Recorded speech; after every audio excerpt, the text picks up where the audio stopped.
ওকে, so এখন পর্যন্ত আমার সবচেয়ে ফেভারিট একটা শপ আমার কাছে যেটা আসলে খুবই ইউনিক মনে হয়েছে, এবং যেটা আসলে কপি করা পসিবল না।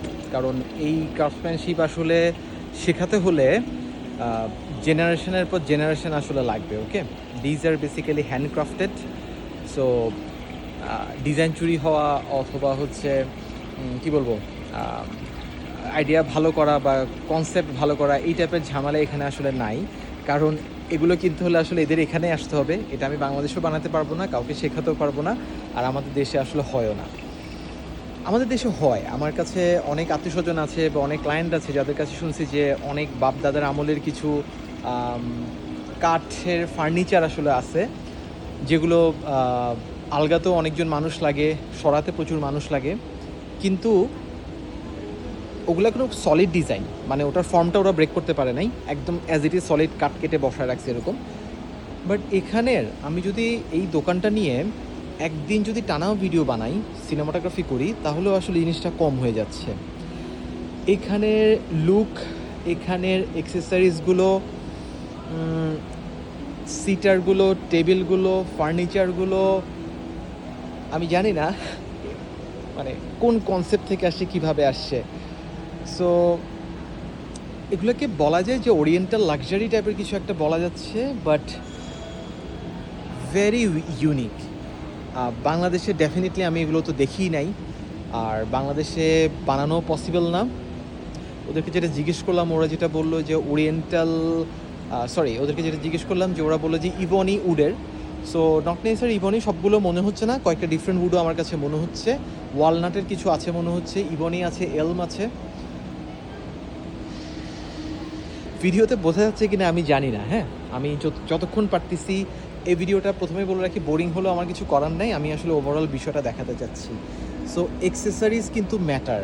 লাইক আমরা যদি এই টেবিলটার উপরে অথবা এই টেবিলটার উপরে ধরা যাক, এখানে যদি কাচের কিছু জিনিসপাতি রেখে দেই এবং হচ্ছে ফাইলপাতি রেখে দেই, তাহলে কিন্তু আসলে মানাবে না। হ্যাঁ, সো এখানের জন্য এক্সেসরিজই আসলে different. So this is a dragon.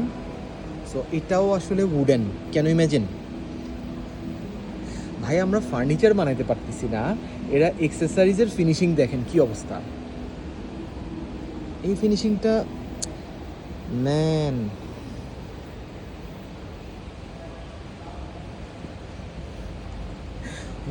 wooden apple. This is like IKEA of wooden furniture.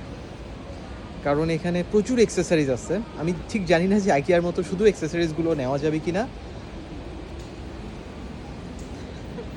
আমি এক্সপ্লেন করতে পারছি না, আমি ভাষা হারাই ফেলছি জিনিসটা দেখাতে দেখাতে আর কি। আবার ট্রাই করি। হ্যাঁ, সো এটা একটা ওভারঅল, আমি যদি এই মাথা থেকে শুরু করি, এটা ওভারঅল একটা tea station, antique wooden carved based একটা টি স্টেশন এটা। সো ওদিকে হচ্ছে চেয়ার, এগুলো এক্সেসরিজ, আপেল কমলা থেকে শুরু করে ড্রাগন সবই আছে। অ্যান্ড এগুলো খুবই প্রিমিয়াম আসলে।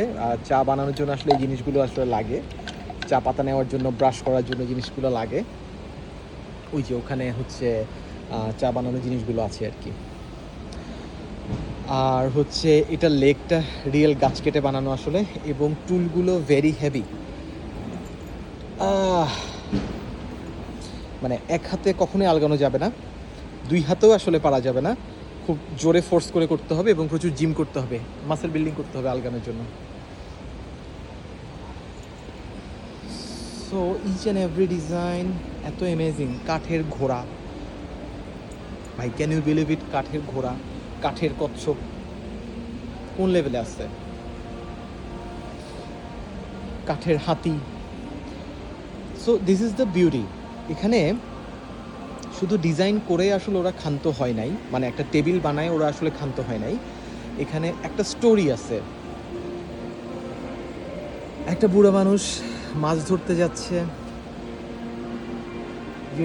You all know this figure, right?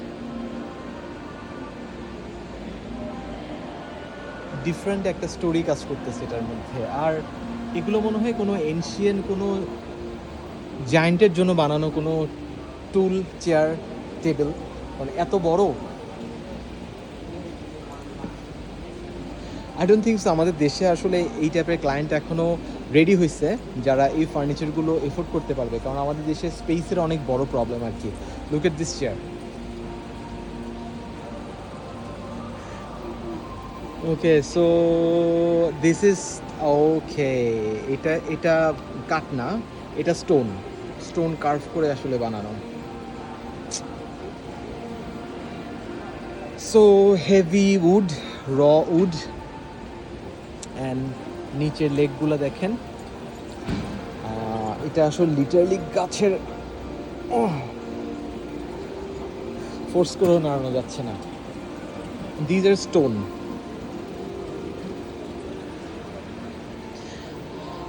আমার মনে হয় না ঢাকার অ্যাপার্টমেন্টে মানে লাইভ লোড হিসেবে এগুলো আসলে প্লেস করা যাবে। এটার জন্য আসলে গ্রাউন্ড লাগবে। সো ওভারঅল হয়তো বা কোনো ভ্যাকেশন হাউস অথবা কোনো গ্রামের বাড়ি হলে মেবি জিনিসটা possible.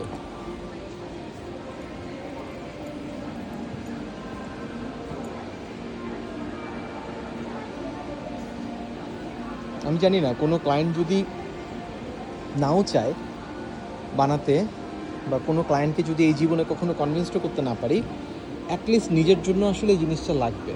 This is something else.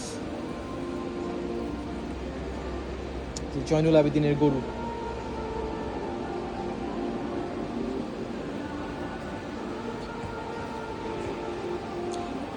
Dragon and dinosaur ক্রিয়েচারটা আমার এমনিও পছন্দের খুবই, আর এখানে ওরা এই আর্টটাকে অন্য লেভেলে নিয়ে গেছে। Little piggy. ভাই আমাদের দেশের ওই যে বোরিং ফার্নিচারগুলো আছে না, খোদাই করে করে ক্লাসিক্যাল যে লুকগুলো বানায়, ওগুলোর চেয়েও ভালো ফিনিশিং আসছে আসলে, just for this one.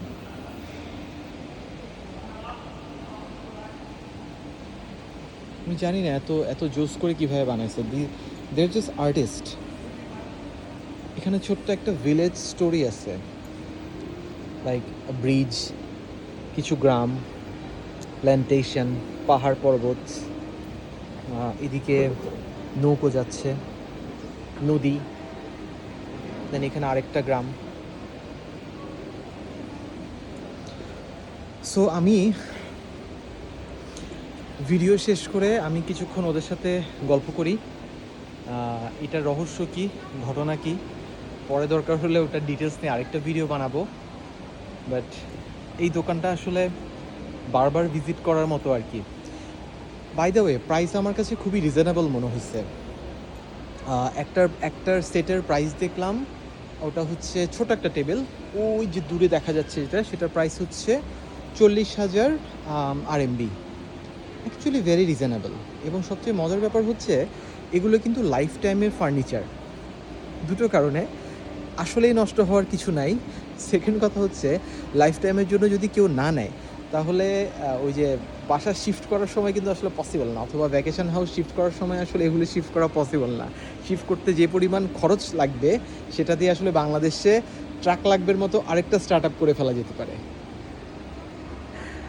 Anyways, so আমি ভিডিও শেষ করতেছি, আর ওভারঅল আর একটু এনজয় করি।